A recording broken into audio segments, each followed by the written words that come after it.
A lot of traders get sucked into the chaos right at the opening bell, chasing breakouts, burning out fast, hitting their daily stop loss within the first few minutes of the day. And when you look at their accounts are bipolar. So they either have big wins or big losses. There's nothing in between. But what if I told you that the real edge comes from waiting just a few minutes, 15 minutes to be exact, for the market to reveal its hand? In today's video, what I'm going to do is I'm going to teach you one of my go-to day trading strategies that I use multiple times a week, okay? I'm talking about the bread and butter breakout. This is a strategy that has been proven for me to work in a lot of different market environments, which is one of the reasons that I love it. And I'm going to give you a step-by-step approach to how I take this trade so that you can skip the noise, so that you can spot the high probability setups, and so that you can trade with confidence after the dust settles from the open. So let's jump into this trading setup, okay? So this strategy, what it attempts to do is it attempts to capture the beginning of a potential trend day.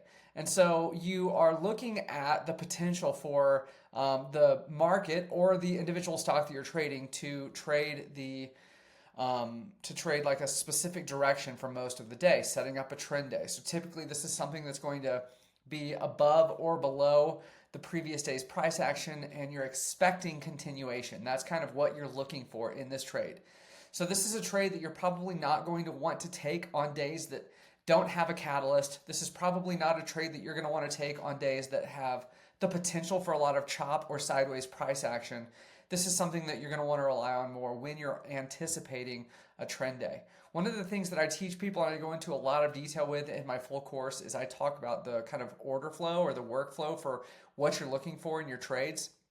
And so when I talk about like a flow chart for choosing a trade, the way I like to work is this. I want a catalyst. I want a reason to get in any trade. I'm not interested in days when the market's not in play. I'm not interested in stocks that don't have a reason for me to be into a trade. And so first I'm looking for a catalyst, then I'm looking for a setup on the charts, and then from there, that's when I'm going to take the trade. Okay, so when I'm looking specifically for this bread and butter trade, what am I looking for? Well, I'm looking for a lot of different scenarios here. Okay, so this could be a stock that gaps up into new territory and it has no resistance above it. Like there's nothing above it that's going to stop it. Maybe it gapped up into a previous gap. Maybe it gapped up into a new all-time high. Usually this is going to be something that's accompanied by a catalyst. If there's no reason that this stock is gapping up, I'm not even looking at it to begin with. Another scenario that you would be looking for this strategy to work out would be as if there's like good news in the market. The example we're actually going to look at in this video, there was good news and it gapped down. Okay, so if something gaps down on good news, or if it's just non-news at all, there's no reason that it should have gapped down, like the news wasn't bad or good, and it gaps down into a support level, that's another opportunity that I'm looking at for this trade. Another one would be like if an individual name has a catalyst and it doesn't gap up and it just kind of like stays in the previous day's range and then moves out of it. So it's kind of a continuation trade in that scenario. Another time when I'm looking this, I like using this trading strategy with just the like index funds as well, like SPY or QQQ. And what I'm looking for in those scenarios is I'm looking for one of those index funds to gap up or down on no news into the open, just like you would if you were looking for a stock in place. So let's say you have a day where there's maybe something that happens in the pre-market that's really not a big deal. Maybe something came in line with expectations and the market gapped up anyway. Well, then I might be looking, if it gapped up into a resistance level, I might be looking to fade that name. That's what I'm talking about there. The other thing is if the market passes through the previous day's price action in either direction, that's also an opportunity that you can take this trade. And then the final scenario or catalyst to look for would be that if the market has overextended RSI in either direction. So if you're looking at the daily chart and it's super extended on the RSI, that's also an opportunity for a potential bread and butter in the opposite direction of the way the market has been headed. Like you could be getting maybe like a dead cat bounce. You could be getting like a bear market rally or something like that. So those are the things that I'm particularly looking for. And what you can see is one of the reasons that I love this strategy is because it works in so many different market environments. There are so many different opportunities for this one. Whereas a lot of the trades that I take have to have very, very specific catalysts. There's a lot of different ways that you can take this. So let's break down a trade and talk about what I'm talking about here. So this is stock IoT, and on this day here in particular, they had earnings after the market closed, and you can see the reaction to markets. The sell was like some massive selling here. I mean, talking about the market closing at 47 and gapping down all the way down to almost $40 at one point. So you're talking about a big, big move down. Why did the market move down? Well, there wasn't bad news. As a matter of fact, this was a triple beat. This was a company that they had good earnings, they had good revenue, and they actually upped their guidance. So the move in the market didn't make a lot of sense. And what happens a lot of times is traders in the after hours, they'll be like, I don't know why this is happening. It's not making sense. And also, like, it's hard to have stops and everything else in the pre-market or in the after hours. So I honestly don't even like use the pre-market or after hours that much. I just watch what's happening. I let people lose their money on moves like this, and I wait for when the real volume comes in, which is the next day.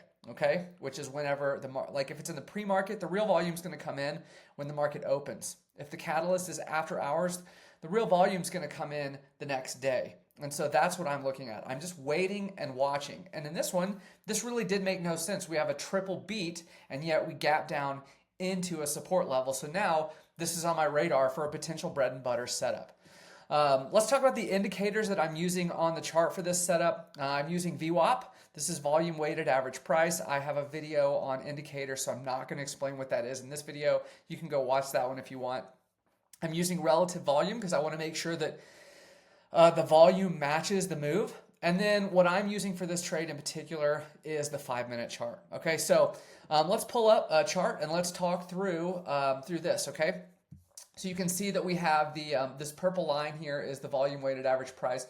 I always have the 9 EMA on my chart as well, though that's not coming into play at all in this particular trade setup, but I just always have it on there. And then I've got my relative volume there and up here showing exactly what the relative volume is for the day. And you can see it's a very, very big relative volume day. So all of the chart is set up, the marks are in my favor. How do I know when to enter on this trade setup? Well, the first thing I'm going to do is I'm going to wait for the first 15 minutes of the day to form what we call the opening range. So we're waiting. We're not jumping in. We're not rushing. We're not losing our money at the beginning of the day. We're just waiting and watching what other people do, because a lot of times there's a lot of volume that rushes in at the open, and because there's so much volume, you can really see where buyers have stepped in and where sellers have stepped in, and those kind of set the trajectory for the rest of the day. So I'm just waiting, and I'm letting the FOMOers and everybody else hit each other's stop losses. I'm letting them, take each other's money, letting them lose money, letting the opening range set up, and then I'm watching. So what I'm going to do is I'm going to mark the high and the low of that range. Now, one other thing to note here is the specific example that I'm giving you is, it was something that sold off, it gapped down. So it doesn't matter as much on that setup. If I'm trading something that's passing through the previous day's price, I want to know where the previous day's price is so I can make sure that it's actually passing through it before I'm looking into a trade. So if you're trading continuation from a previous day, you're going to want the previous day's high and low marked on that chart as well. And then the entry signal is really simple. Once the price breaks out of the opening range on the 5-minute chart and holds for a full candle outside of that, that is your entry signal. Okay, so let's look at this entry on the chart. Okay, so you can see after some initial selling, the market stock starts to recover right away, and this is on the second candle of the day is when we set that opening range high. Since I'm only looking to the upside, I'm not really worried about the low on this one. So I'm just watching the opening range high on this, and you can see that 5, 10, 15, 20, 25 minutes later, we're able to break out of that range and close above it. So your entry signal is right here around 43.30, okay? Now, what we always want to do when we get into a trade, not only do we want to position size appropriately according to risk, but we also want to manage the trade. So now we manage the trade. So let's talk about the most important thing that you should always have on any trade, and that is stop losses. All right, so when it comes to your stop losses, you're going to manage this trade on the 5-minute chart. And the initial stop loss that I like to use is a break and hold below VWAP. The reason I like that is VWAP is highly respected in the industry. VWAP is something that's used by firms and everybody in between. And so that is an area that I'm watching really, really closely. And if we hold below VWAP, that's my sign to get out, because that means volume is not on my side when it comes to that price. And then what I'm going to do is I'm going to, as I always do, raise my stop. So after some initial profit taking, I'm going to raise my stop to break even. And then each new pivot low on the chart, I'm going to continue to raise my stop up so that I can keep kind of making sure that if we do have a reversal, that I'm not letting a good trade turn bad. So let's talk about stop losses on this chart here. So my entries here, the stop loss is going to be right here to begin with. And you can see one of the things that's great about VWAP is it does climb. And so as the trade progresses, the risk starts to decrease pretty quickly because VWAP is climbing with it. Okay, so you can see that as this moves up, VWAP moves up with it. So that's kind of like my initial stop. After I take profit, which the first time I end up taking profit is right here on this trade. I'm typically going to move my stop to break even, which is here, but because we've already put in a couple of pivots, you can move it up a little higher. Hope that makes sense, okay? So, and pivots are just where there's been reversals, where kind of like, if you think about the waves of the market, this is where a wave has come down and made a new higher low on the chart. Basically, your higher low is the pivot that I'm talking about there. So that's how I'm approaching stops. Let's talk about how to take profit on this trade. The first thing you want to do is you want to sell half of your position at the first 2-bar low break close above your entry. And then you're going to sell the other half at the next 2-bar low break above the new high of day. So you're going to give it a little wiggle room. You're going to let it make a new high of day, and you're going to take profit at the second 2-bar low break as well. I like this because basically on a 5-minute chart, there's only a certain amount of waves that can be made on a trend day in a day, and this allows you to capture 2 of the waves, 2 higher highs, if you will, on this chart, okay? And so one of the things to remind you too is when it comes to profit taking, you are continuing to raise your stop at each new pivot low to protect profit. So let's go back to this trade and let's walk all the way through it now, okay? So you can see we opened with a gap down, so I'm anticipating a move up with a bread and butter breakout strategy. I mark the opening 15-minute high here. We break out here. I buy here at about 43.50. My initial stop loss is right here on VWAP. This is all stuff I've already covered. So now I'm letting the trade play out. So this candle continues to climb here, and eventually we get up to where we are several candles above my entry price. And so now I'm looking for 2-bar low breaks. So what I mean by that is you count backwards 2 candles and you wait for a break and hold below 2 candles prior, two prior candle bar break, okay? So you can see that we don't have that happen. If you look back, there's no 2-bar candle low breaks until you get all the way up here. We have this kind of bigger candle loss here, which goes through this candle's low here. So this is your exit level here at around 44.80 or so. So you're talking about 43.50 to like 44.80 or so is your first move. So that's a pretty big move up. And so, you know, you would normally want to raise your stop loss to here, but since we have pulled back here and put in a higher low, you're going to move your stop to right here. Okay. So what happens next? Well, you can see that we start to climb. We break into a new high of day. All right. So now we haven't had our stop loss hit right here.